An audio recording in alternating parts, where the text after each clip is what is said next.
በእውነት የቅርብ ሰዎቻችሁ ናችሁ ጠላታችሁ። በደንብ ቼክ አድርጓቸው። የምሬን ነው የምላችሁ። ምክንያቱም እኔ ከራሴ ተሞክሮ የተነሳ ነው የሚናገራችሁ።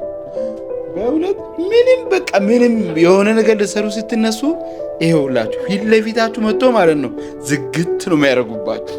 ይሄን ልታውቁ ይገባል። የምሬን ነው የምላችሁ። እውነት እስቲ ጠይቋቸው። እንደዚህ ልሰራ ነው ምናምን እንደዚህ ላደርግ ነው በሉ። ይመጡና እንደሚያደርጉ ታውቃላችሁ። ልትሰሩ ያሰባችሁ ነገር ላይ መጥተው ዝግት ያደርጉባችኋል።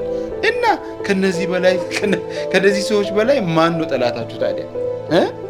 የምሬን እኮ ነው። መልካም ያስቡላችሁ ይመስላሉ።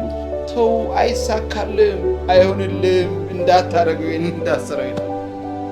ለማንኛውም ጋይስ እውነት እኔ መስክ ሲወጣ የሚሆነ ቦታ ሲወጣ የሚናፍቀው ቤት ውስጥ ቢሆን ኖሮ እንደዚህ አይነት ኮንቴንት እንደዚህ አይነት ስራ ሰርቼ ቲክቶክ ላይ በጣም ቫይራል ወጣ ነበር እላለሁ። ቤት ውስጥ ሲመጣ ደግሞ ምን እንደሚያሰንፈኝ አላውቅም። እስቲ የእናንተን ደግሞ ኮሜንት ላይ አስቀምጡና እናውራ።